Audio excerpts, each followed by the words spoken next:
લક્ષ્ય ન્યૂઝ, એક નજર, એક લક્ષ્ય. તમે ડેલના આગેવાન અને જનતા માટે સરપંચ નતા બન્યા એની પહેલાથી પણ તમે કામ કરતા હતા, તો સરપંચ બન્યા એની પહેલા તમે જનતા માટે શું કરેલું? હું પહેલા દૂધ મંડળીમાં મંત્રી તરીકે નોકરી હાલ બજાવું હતો અને સરપંચ તરીકે મારે ઘરથી મારા ધર્મપત્ની છે અને ગોમની જે મારાથી બનાવી 32 વર્ષથી જે બનાવી મારાથી ટોપું જે ગોમના મતદારોએ ભળાયો હશે એ તમામ કામ મેં કર્યા છે ગોમની વસ્તીના મારા લાયક હશે એ બરોબર. અને એની પછી 30 વર્ષ મેં મંત્રી તરીકે નોકરી કરી અને ગોમના લોકોએ મારા ઉપર વિશ્વાસ મૂક્યો અને હાલ 2025માં સરપંચની ચૂંટણી આવી એમાં એમણે મને બધા ગામના મતદારોએ આગ્રહ કર્યો કે તમે સરપંચ નતા, મારે સરપંચની ચૂંટણી લડવાની ઈચ્છા ના હોય કારણ કે ગામની વસ્તી મને માનતી હતી એટલે હું સરપંચ જ છું. છતાં બધા ગામના આગ્રહના લેવાથી મેં 2025માં મારે ઘરથી ઉમેદવારી નોંધાવી અને સરપંચ તરીકે મારા ગામના મતદારોએ મને ખૂબ ખૂબલે મત આપ્યા અને 269 મતોથી હું જીત્યો.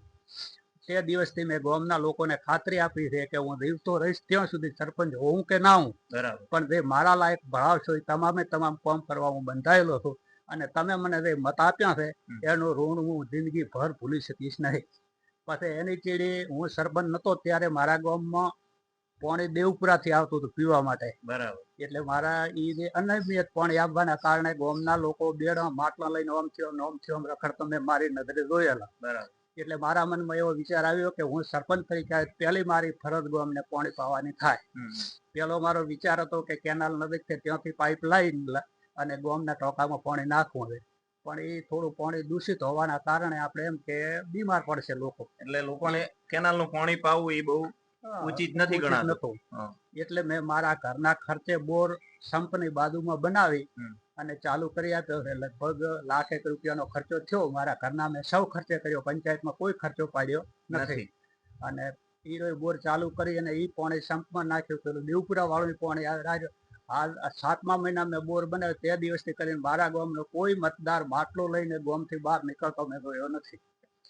બીજી અમુક સુવિધાઓમાં કે આરોગ્ય, પાણી, શિક્ષણ અને રોડ રસ્તા માટેના કામ અમુક કર્યા છે અને બીજા પણ જે મારી ટર્ન પૂરી થાય એટલી વાર ગામમાં જે વિકાસના કામ છે એ કરવા માટે હું કટિબદ્ધ છું.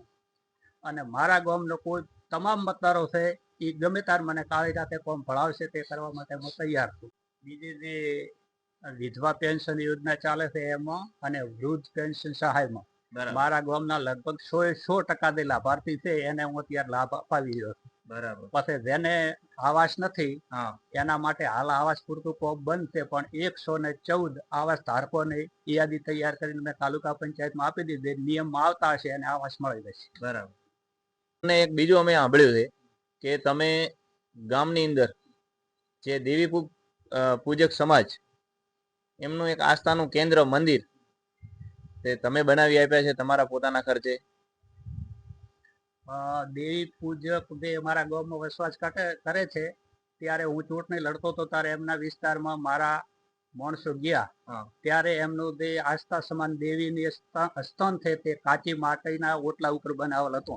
એમણે મને એમ કીધેલું કે ભાઈ દર સાલ ચોમાસું આવે ત્યારે અમારા ઓટલા ધોવાઈ જાય છે, આમાં કને કોઈ સુવિધા છે નહીં.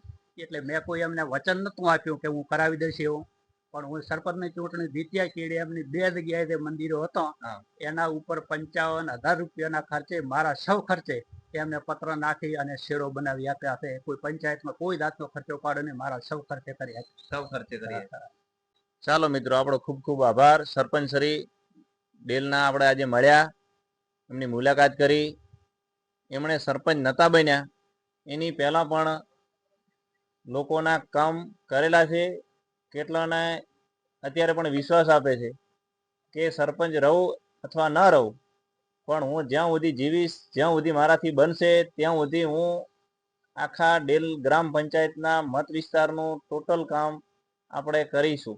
આવું પોતે પણ અત્યારે પણ ખાતરી આપે છે.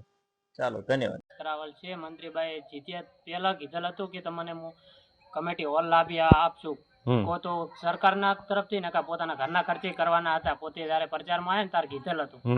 મંત્રીબાનો ગામમાં કામ સારું છે. કમિટી હોલનું પણ કામ બહુ સરસ છે અને બાપુનો ખૂબ ખૂબ ધન્યવાદ કે વનજી બહુ સારું કામ કરે છે.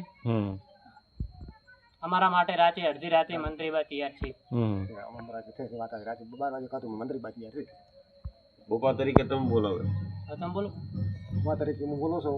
મંત્રીબા સરપંચે મને કમિટી હોલ આપ્યો છે અને હાલમાં ડેલ ગામમાં કામ સારું ખૂબ કરે છે.